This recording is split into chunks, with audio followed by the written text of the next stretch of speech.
everybody, it's Gene Simmons, and you're listening to Pod of Thunder. But you knew that, didn't you?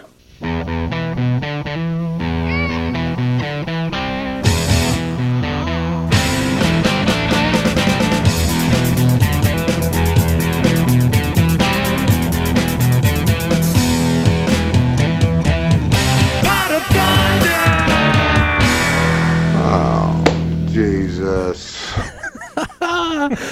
That's my version of Andy's typical intro, which I don't have the braggadocio in me to bring that out today. But this is Chris from Pot of Thunder. As usual, I am joined by the premier purveyors of USDA Grade A Jones Brothers bullshit, Andy and Nick. And this is my solo episode of Pot of Thunder to commemorate both the 39th anniversary of the release of the 1978 Kiss solo albums and also Pod of Thunder Month.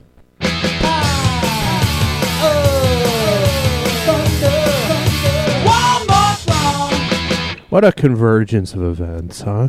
Who would have guessed that so many important moments in history would all happen on the same day? Incredible. Worlds it's colliding. Unbelievable. It really is. It's a historic Monday. It is. It really is. People are they're gonna spend the whole day trying to digest all of this. Yeah. See, now, if that anniversary had not fallen on a Monday, I don't think we would have bothered with this, would we have? No. That's the main Maybe not. reason. I mean, we'd be fools to pass this up. Plus, the fans want it. Do they? They may not know that, but after they hear these episodes, they're going to be glad we did this. At least that's what we're trying to convince ourselves of. Yeah, I hope so. I mean, I love the idea selfishly, but I'm like half, is this a cool idea and the listeners are going to enjoy it? Or is this like self-indulgent and they're going to be like, what is this shit? Why can't they talk about self-indulgent? Like anything. What do we always say? It's our show. We do whatever the fuck we want. Like anything that you ever could do creatively, you're going to have people thinking both. Yeah, so you're right. What are you going to do? And I've noticed anytime, not just with this podcast, but just in life, anytime I've ever tried to do something quote-unquote creative with the intention of pleasing someone else, it never comes out right. Right. So at the outset, you please yourself, which by nature is self-indulgent. Yeah. So it's all self-indulgent. Yeah. Unless you're pandering to some formula to get yourself ahead, and it's, as we discussed in Nick's episode, it comes off as disingenuous. Yeah. And what's the point? You know? Yeah. Unless you're making a ton of money doing something. Right. That's not Once on you're the table. entrenched in a rock star career and, you know, that's how you keep the income stream going. But out of the gate, you know, especially if you're putting out original music, it's you should be putting out your own sound and your own creativity. And by nature, that's self-indulgent. And then ideally, other people indulge in it and enjoy it as well. So there's nothing wrong with self-indulgence when it comes to putting out original music. Do you think... Dali. Do you think it's... Put a stamp on it. Do you think it's more often than not a hindrance to, while you're kind of in the midst of the creative process, to have that as a priority, that sort of worry that, well, okay, I think people will want this. Just to kind of have that anxiety about it, or you think that that's somewhat healthy for the creative process, or you think it's I don't know. I can't relate to it because I never had it, you know, for better or for worse, and actually the trajectory of my music career would indicate for the worse, but I never took that into consideration. This was the music that came out of me and my bandmates, and we hoped people would like it. And on a certain level, a fair amount of people did for a while. So, and on that topic, I would like to point out that Chris's band, his musical endeavors, were far more noteworthy and successful than anything Andy or I have ever done. Yeah, Nick and our ventures were more noseworthy. Well, if you look at Wikipedia, it still might say that Jack Noseworthy. It was changed to sang on the Vinnie Vincent album. Yeah, I like this. That's a new thing that I've noticed. I believe, was it Frank Baker is one of the... Is that the right name? Oh, God, I'm sorry. Is that the right guy? But a couple of our listeners, I believe it's Frank Baker, and I forgot who the other one is. I apologize. But is it Michael, I think? Maybe. We'll have to look. Michael. But they've been changing Wikipedia entries to reflect Pod of Thunder references. So, like, Kiss stuff and Vinnie Vincent Invasion stuff. Now, it's, talking about Jones Brothers bullshit and... Jack Noseworthy being the lead singer on Boys Are Gonna Rock. Well, as of this recording, that thing's been up there. It's been, vandalized, if you will, for like 4 or 5 days. Yeah. And it's still there. I fully support this new trend. I do, too. Ruin Wikipedia This with is Pod pretty of Thunder. fun, yeah. Mm-hmm. All right. I'm trying to find you guys go ahead. I'm trying to find so we can give credit to the individual. Sure. Yeah, so without further ado, I will introduce the song from my musical past that we will be analyzing on my solo episode.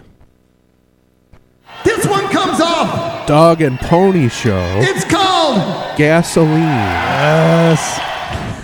All right, and given Nick's reaction right there... That's what I was hoping for. Yes. Here is why I picked this song, for 2 reasons. One, as we just heard, I know Nick likes it. I do. And 2, this is one of the 2 songs in the name of the band, by the way, the Mean Reds. I've talked about it before on this podcast, but I didn't mention it here, so there's the name, the Mean Reds. This is one of 2 songs in the Mean Reds' career that I was with the band that I wrote all of the music and all of the lyrics. So I figured it might as well just pick apart my psyche, my musical sensibilities. So it's not necessarily my favorite Mean Reds song. It's not necessarily what I think is the best Mean Reds song, but given those 2 factors, it would seem to be the best choice. Also, it's the song that leads off the Dog and Pony Show album. Which is a great title for an album. Which is, again, I came up with that title because I heard that phrase on a soap opera. All my children, I believe. Because back in the day, my ritual was to smoke a lot of weed and sit around watching soap operas because I had a restaurant job and usually didn't start till like 4 in the afternoon. Right. So thank God those days are over. But yes, I heard that phrase on a soap opera. I had never heard it before. I didn't even know what it means or meant, but I suggested it as a album title, and the other guys went for it. And Dog and Pony Show is the title of the other song in the Mean Reds catalog that I wrote all the music and lyrics for, which was never released. Wow. I should have pulled a Nick and trotted that one out, but maybe if there's enough demand, we can do another round of these episodes. Who knows? But at the very least, I'm going to make all of this music available for download. Just private message us, or maybe I'll post the link publicly just to take that out of the equation and do what you will with it. But so that's the story of the song selection. The little backstory about the band is how I ended up in Chicago was in September of 1991. I got the proverbial "we're getting the band back together" phone call from my 2 of my college bandmates, and the name of that band was Original New Originals, right? A play off a scene in Spinal Tap. So I got that call. I was working my first real job out of college and hating it. And I believe I was in Chicago with all my stuff within 48 hours. Really? And, you were just like, I'm done working here. I'm going. I was out. I was like, packed your stuff. How soon can I get there? And somehow these guys had managed to find the perfect band house on Bucktown, Logan Square area of Chicago. So we lived there together. We rehearsed there together. But then a year and a half later, that band broke up for a variety of reasons. And so then in the summer of 1993, I saw an ad in the Chicago Reader looking for a guitarist, Peter Criss style. Right. Answered it. It was the Mean Reds. I got the gig. And coincidentally enough, it was right around the time when the lease was up on the band house for my old band.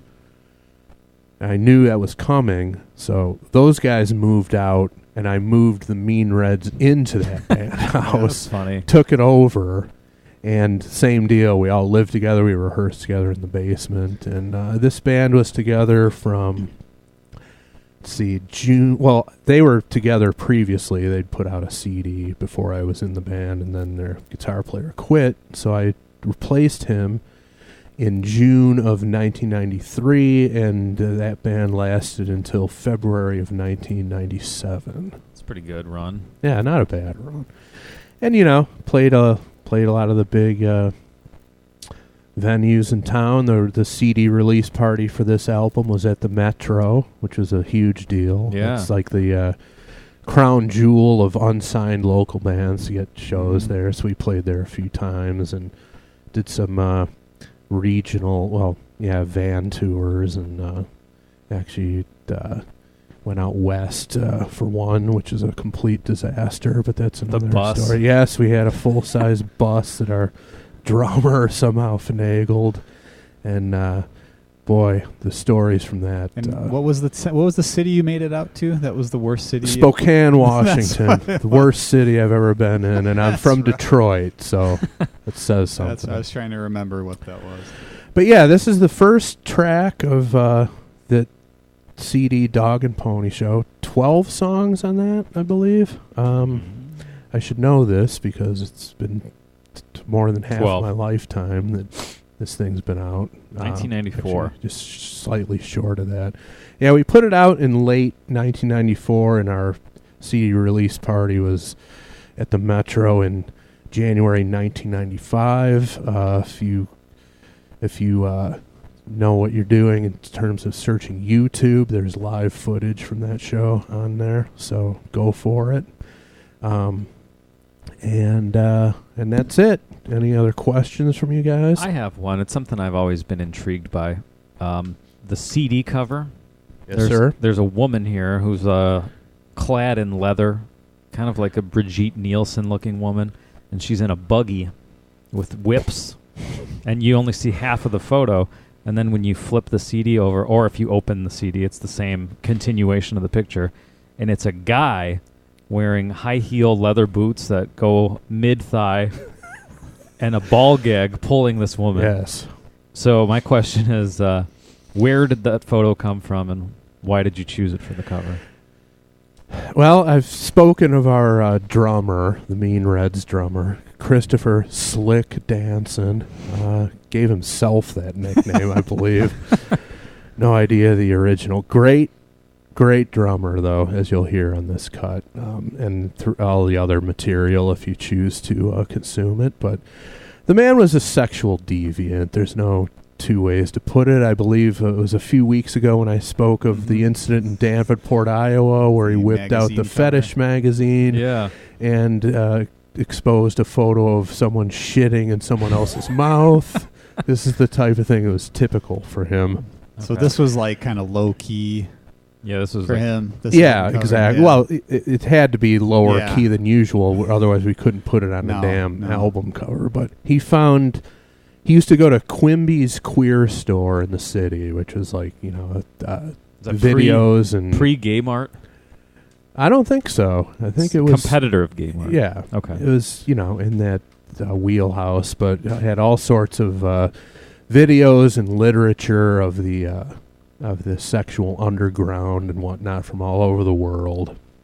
And he found that picture in an issue of O magazine, which I can only imagine pre-Oprah. I think she bought it out. But yeah, he found that image. Direction. He found that image in a O magazine, and just in tandem with the title, it seemed to go.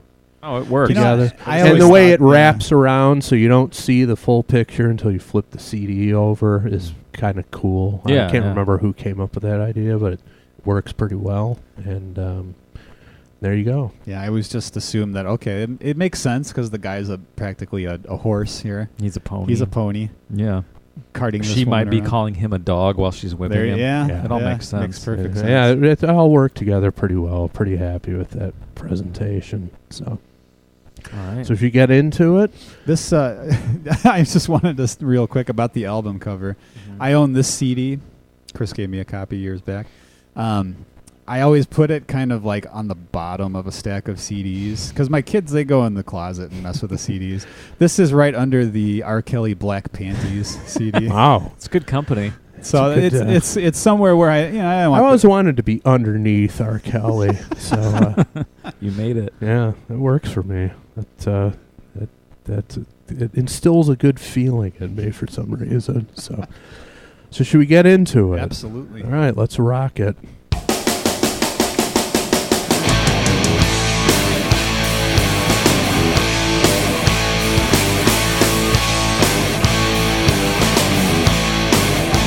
Sounding like production-wise, this sounds really, really good. Like, just where'd you get this recorded? Okay, the studio we recorded this. Here's the story of that. The name of the studio is called Loose Booty. That's a good name. Okay, and 5 of the tracks on this album, 5 of the 12.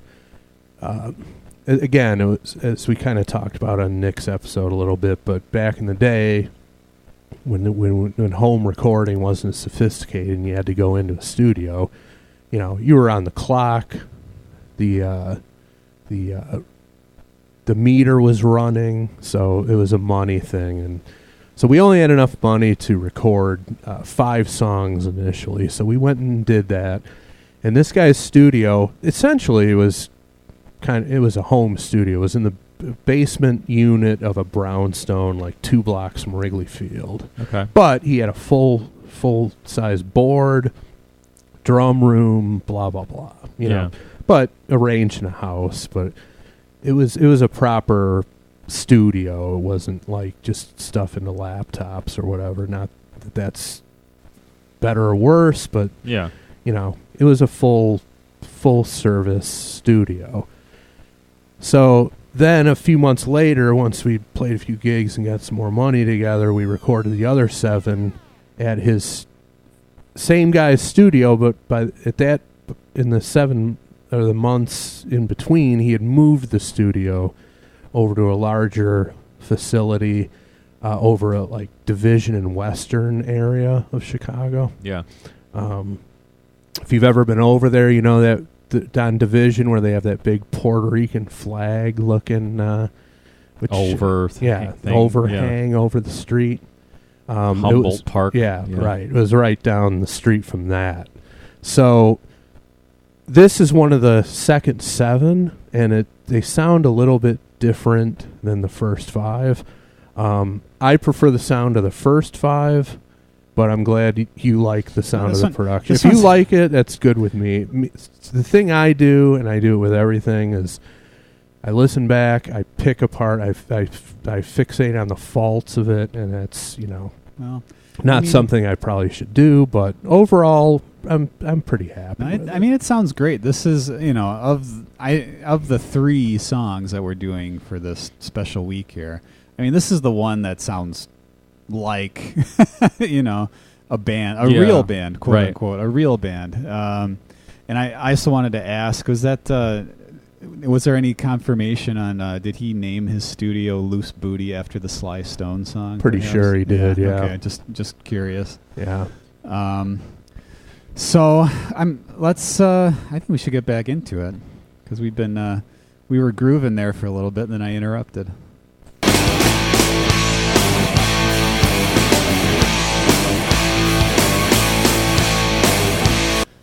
I'm getting a little bit of like GNR, like Appetite for Destruction kind of a vibe. I got no problem with that. That's the vibe. I mean, I don't know. I've never talked to you about it, whatever the influences are, but that's kind of that same kind of sound and that same kind of like swagger to the guitar. See, I never. I was just about to bring it up that what we talked about on your episode is like, did you consciously set out to sound like anybody else or write a song that sounded like another band? The answer in this case is no. I just had this riff, and then the rest of the song fell together from there. But I used to get comparisons, as you'll hear, for my solo style to Slash, and I always was super excited to get those. Sure. He's one of my all-time favorites, and so that's cool. I'm glad you certainly have no issues with that comparison, but it's not something that we set out to do, but it's certainly that kind of attitude and swagger, like you said, was certainly something we aspired to.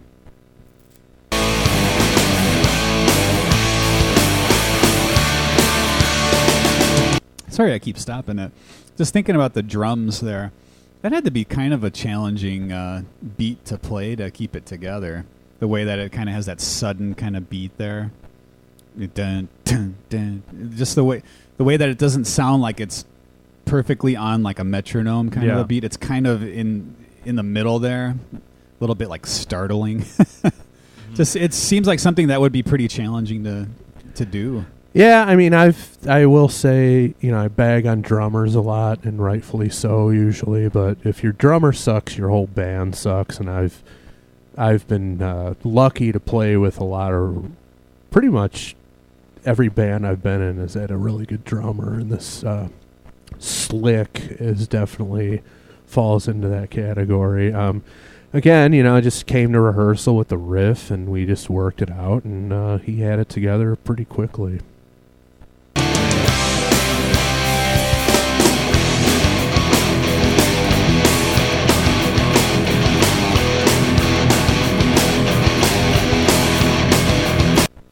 Kicking it up a notch, never a bad idea.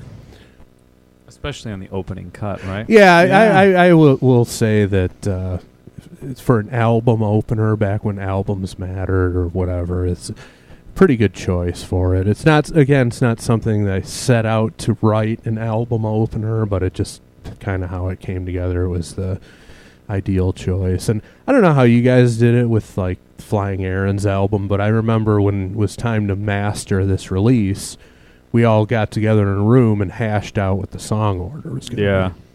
And I actually remember that being kind of fun, It was like, because you're kind of playing rock star at that point. It's like, how is this album going to flow and blah, blah, blah, And we spent like an hour and a half getting the song order down. And I will say that I think it was time well spent. The album, if you listen to it front to back, it flows pretty well. Well, this might be discussed on Andy's episode, perhaps, but for the Flying Aaron's in particular, I think most of the guys were completely disinterested as to at that point how that went. Right. So I know I worked on it. I don't remember who else even. Andy. I had I'm some sure. input, but I think it was mostly Nick. Yeah, I don't. I think I had a few. Like, I want this here. I want this here. Didn't have that fun experience of getting in a room with the band. Everyone was sick of each other. Everybody kind of being enthusiastic and having opinions. Yeah, having input. Didn't really happen. When this album, because this was like our first CD together. They had put out a CD with their old guy before, so we were all like really stoked. We thought this was going to launch us into the big time. So we were all super engaged in the process. So the lyrics are about to kick in. Again, these were written by me. All the music was written by me. And again, I think we never got to that point, but I think we probably would have gone the route of like sharing the songwriting. Yeah. Because technically, the melody and the lyrics are the things that qualify you as a songwriter, but like you pointed out, I didn't write that drum part. He came up with it. The inflection of the vocals, I just wrote the lyrics down. I didn't have any clue on how to present them and stuff. To me, that's worthy of a songwriting credit. Sure. But, we never got to that point, obviously. But I think if we had, I would like to think we would have, shared all the songwriting, 4 ways. But you and the singer / rhythm guitar guy are both playing guitar on this track, right? yeah, Okay. So you're playing lead. You guys playing rhythm. yeah. But basically, there's no real distinct lead or rhythm parts on this song until the solo comes in. Yeah. So we're basically just hammering away at the same stuff right here. But here come my Bob Dylan-esque lyrics.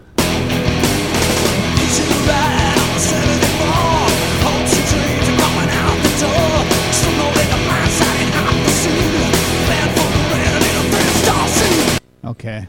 I heard Hot Pursuit. Give us somewhere in those. Yeah. Hitching a ride. All right, hitching a ride on the 74. I'm guessing is that in Detroit somewhere? No, that's A in bus? Chicago. The 74 bus, Fullerton Avenue, which is okay. the bus I would get on to head east to the Red Line and then south into the city to go to my job at the Hard Rock Cafe where I was working at the time. So that's what that means. How far away was that? About 5 blocks? Yeah, right, exactly. Then hopes and dreams going out the door. I don't know. I just tossed that in, but it sort of illustrated set a tone of desperation, which will factor into the rest of the lyrics. Well, that line to me sounds almost like, now this is just my interpretation, but you're on the bus going to your day job, and you're kind of maybe thinking, I might have to settle into this day job one of these days. Hopes and dreams are going out the door as I'm on my way over here. Yeah, I mean, that was definitely one of the things. It's like, the aspiration was that we could only do we would only do music, no other jobs and stuff, and that just wasn't realistic. So yeah, that could factor into it. And then let's see. Slumlord in the Blind Side and Hot Pursuit is the next line there, which is basically like, even though, there were a bunch of us living at the house, and I think at that time our individual shares of the rent were like $250. Yeah. We were still so damn broke that it was like a struggle to meet the rent every month, so that was what that's referencing. So the Blind Side is what... Slumlord in the Blind Side and Hot Pursuit. So that's kind of like a blind spot almost, like when Yeah, you're it's a driving? car reference, which Okay. will flow into what's coming next. And then Bent for the Rent in a Thrift Store Suit, which Nice. is again referencing trying to come up with your rent. And back in the day, again, I was so broke. Part of my look was I would go to thrift stores and get used sport coats, suit jackets, Yeah. and wear those around, and I wore them on stage occasionally too. So that's what those lyrics mean. And I believe this next lyric Is my is favorite. Nick's all-time favorite.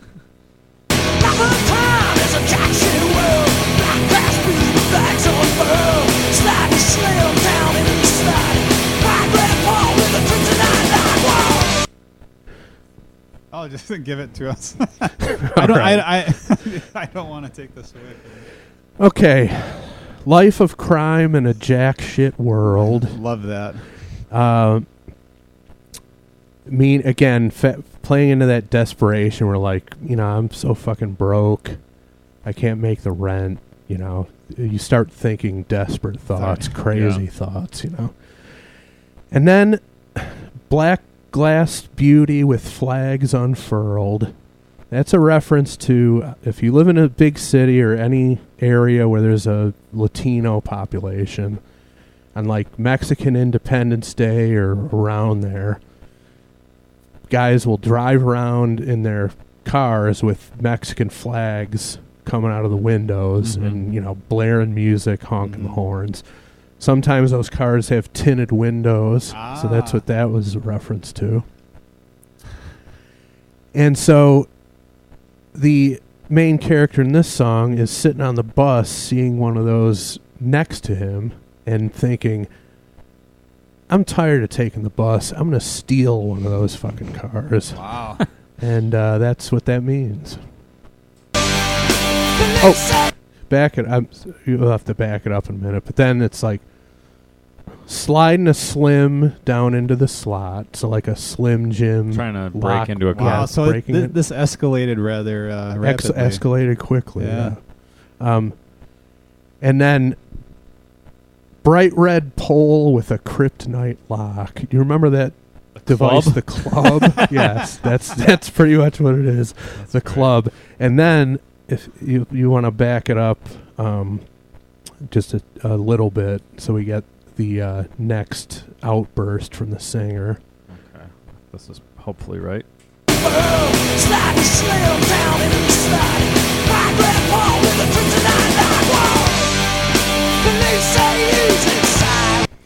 So, police say use it, is what he says there. Is it about the club? Yeah. Like the commercial with the... Right. So, once I got off the bus and onto the elevated train, they always had ads up on the walls and stuff. And there were ads for the club. Yeah. And there was this cop who's like holding one and like pointing at you. And the tagline was police say use it. Wow. So that's where that comes from. I love it. I like that there's an element of time, an era in this song. Yeah. It's very 1993, 94, Yeah. whatever it was. Like, Yeah. This is like what, I mean, at least the club, that kind of Right. timestamps it a little bit. I You mean, don't do they see even those- make those anymore? Do those even I think exist? they were too easy to get around, right? You don't see them very much anymore. You don't see them very much No, anymore. no. But anyway, that's what that all means. And, semi-autobiographical.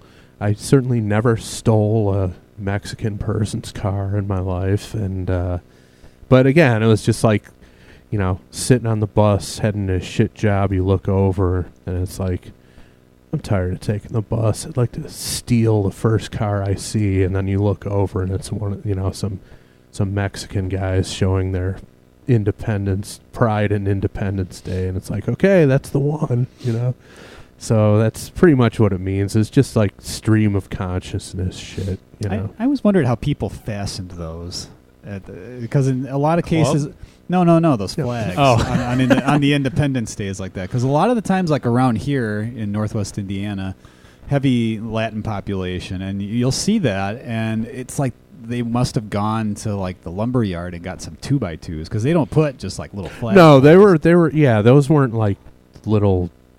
Not the ones that you roll the window up and it fastens like a little. No, these were No, full no. size fucking. Yeah, these were not flags. tailgate Right. flags. And no, These you were were- right. They were attached to like 2x2s, like serious boards, Yeah. and just out the window and all the way down to the floorboard, and one coming out of each side. And in Chicago, I don't know if I'm sure it's still like that, but they just get crazy with it, So.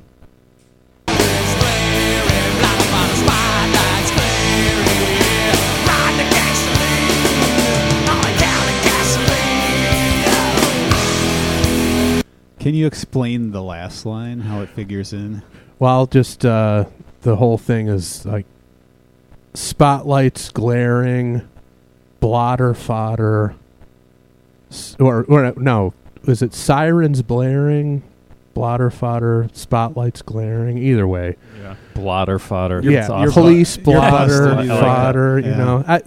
In retrospect, that's probably the lyric that I'm least happy with. Really? But That one stands I don't out to know. me. Yeah, See, I never heard. I like it. You never hear that in any other song. yeah, so. I don't know.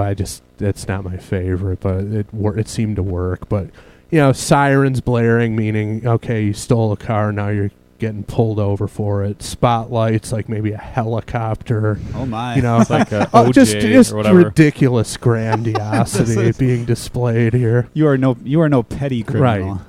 And then the last one was just kind of whatever worked. It was like riding a gangster lean, which is the gangster lean, souped up tinted windows, probably like Seats back. yeah, tiny little rims or whatever, Yeah. huge exhaust pipes, whatever, flames on the side, I don't know, but Sure.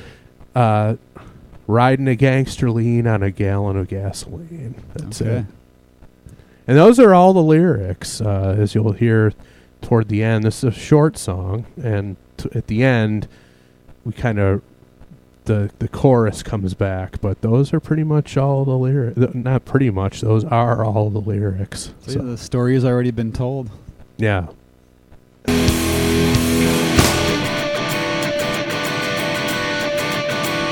Is that your Dave Navarro tribute?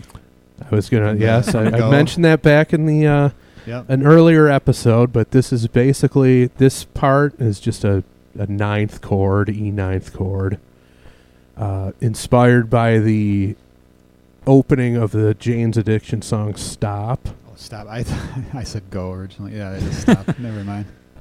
But the other we thing go. that's somewhat Stop. interesting here, and I've talked about it on another episode, so if you missed it, but I remember reading in a guitar magazine where Dave Navarro said when he recorded that part, he did it regular, mic'd up amp and doing his part, and then he double tracked a mic'd up unplugged electric, meaning take the mic off the speaker grill of your cabinet, put it near the strings of your electric guitar unplugged, just so you get more of that percussive string attack. And I was like, well, what the fuck? We were in a proper studio. I'm like, can we do that? And he's like, of course we can do that. Let's try it. And so we did it. And so that's why I never really punched that back out to listen to what it would just sound like with the distorted E ninth chord going on. But I think it would have lacked something if it didn't have that string attack that you get from that technique. When you played it live, did you ever adjust any sort of setting for that part, or did you just keep it going? No, there's generally playing live, it's there's no point in trying to have any kind of nuance, It's just bring the energy and do what you got to do. But yeah, I never even switched to a clean channel or anything, or tone down to the distortion, just let it rip.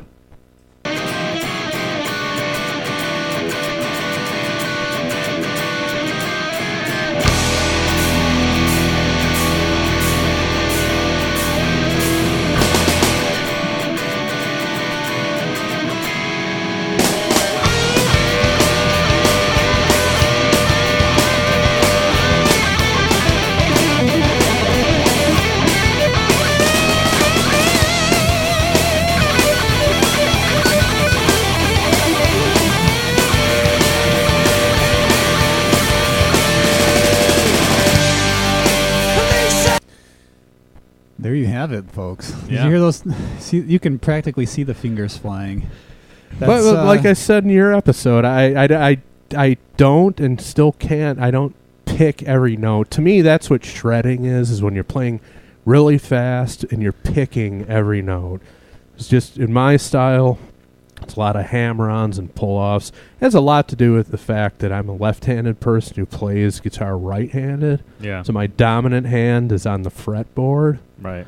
And I just can never, I never would shed it enough to just get that blazing fast pick speed going on. So I had to compensate by doing hammer-ons and pull-offs. But I don't know, I prefer that. It's a little more fluid sounding to me. Well, I've watched Chris play a few times, and it's kind of one of those things where you go to a show and you watch and you're trying to can I do that? No, I can't. At a certain point in that Sizing solo him where the note, yeah, everybody does that, Yeah. and you feel that someone's more approachable after the show if you watch them and you're like, I think I can do what that guy did. Yeah. But I've watched Chris a few times playing live, and I'm like, at a certain point when he gets going, he's doing the bends and everything in the beginning. I'm with him, and then after a while, when the left hand starts going, he's doing the rapid hammer-ons, and I'm just thinking all right, I don't even know what notes he's doing. I can't even follow it at this point. So Right. yeah, there's a certain point there when I'm watching, I'm like, yeah, okay, I can't do that. Yeah, and I'm sure guitar nerds will probably be like, oh, that bend was slightly flat and blah blah blah, and it probably is. But again, you're on the clock in the studio. I'm pretty sure that was, if not a first take, it was among the first 2 or 3. Do you remember recording that solo? Is that a specific moment you remember? Not specific moment, but I remember the experience of being in the studio. Yeah. And I loved being in the studio. Once the pressure was off, when you got the tracks down, and you could just sit around and, you know, smoke weed and mix things down and experiment with stuff. I loved that part of it. But again, you're always on the clock, and, you know, I'm singing about how I couldn't even afford $200 in rent, and we're in a recording studio, so it was always in the back of your mind that, okay, at some point I got to pull the plug and publish this thing. Yeah. But yeah, I'm pretty happy with that solo. I mean, there's other solos on the stuff that I've recorded where I was like, I fucked that up, or I should have done that better. This one is pretty executed pretty exactly the way I wanted it to. You know what solo that right now as you were talking, I'm kind of thinking about it in my head, and another sort of solo crossed over in my head. It's making me think of the solo from Gel by Collective Soul. Not like you're playing the exact same thing, but it's very similar vibe to me. Very similar kind of. I'll take that. Style. Guy was a pretty lead player at the time. Was great, pretty good. Great heavy, yeah. like great sounding song. And it would definitely be of the time. This is right around. Yeah. Collective Soul was on top during the time that we recorded it. But and you know, you might hear more of it in some of the other stuff I've done. But the ace-isms in my playing are undeniable, and just, again, comes from listening to that stuff in my formative years, and not consciously trying to learn his stuff, but just having that kind of vibe seep into what I was doing. So that's that.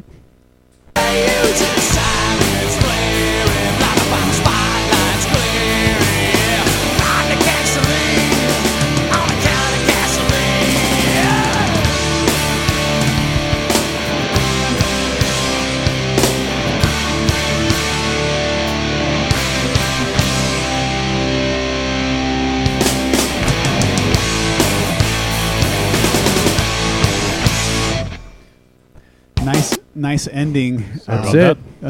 Chris is getting 2 tracks this week. Yeah. It's the same song starting over. Andy liked it so much he's got it on repeat. Yeah. I like at the ending where you've got the chords kind of happening, and then you're kind of wondering, is this the end? Is it going to bust into something? Is it going to be the beginning? Is it going to be the faster part after the intro?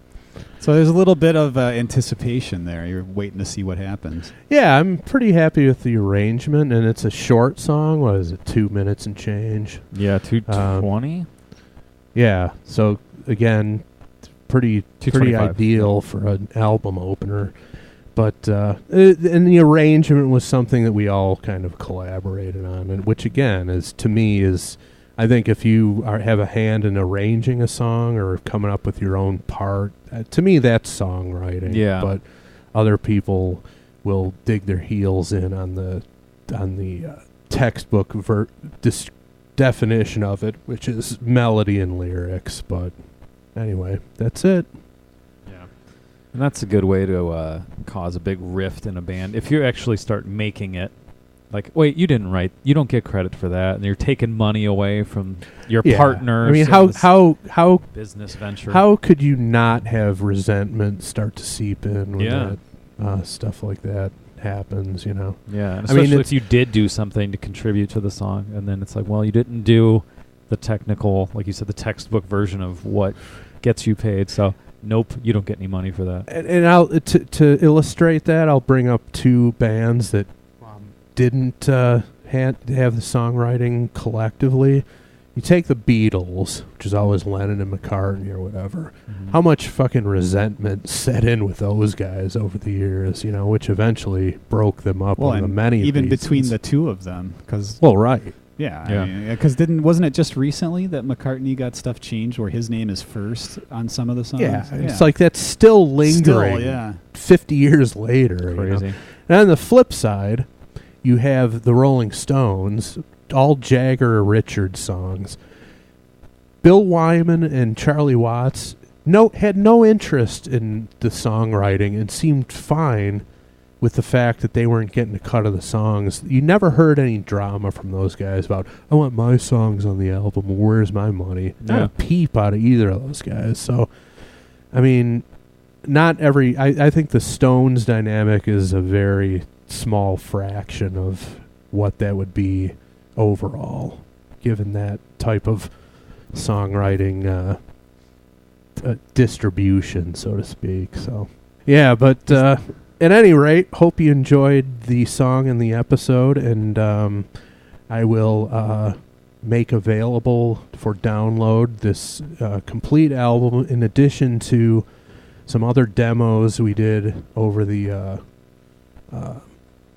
course of our career, which it just occurred to me. I just remembered this.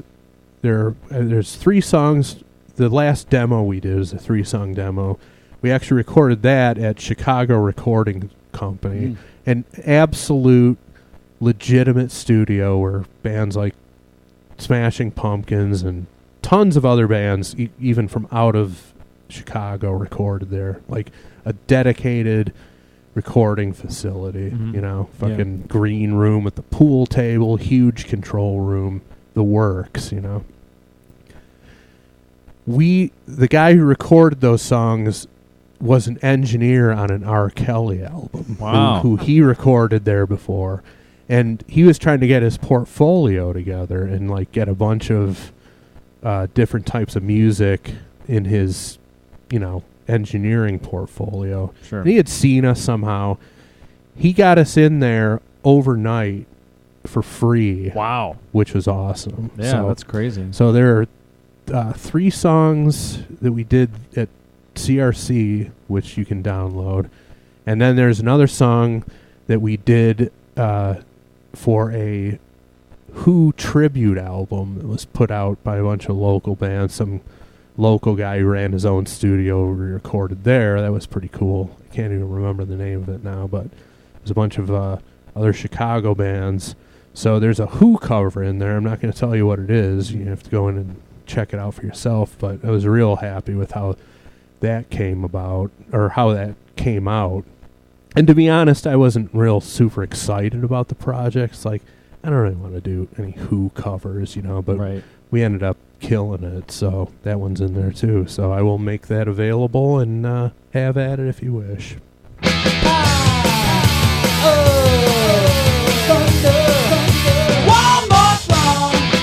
It's an auditory table shower of Chris's Mean Reds music. So yeah, again, wrap it up. Hope you enjoyed it, and thanks for listening.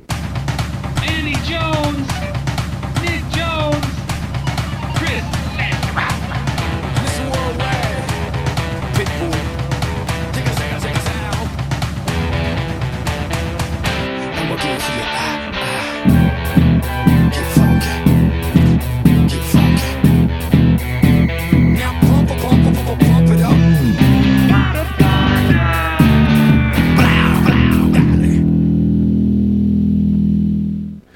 Because I got enough jam to glaze your donuts and make your mama proud.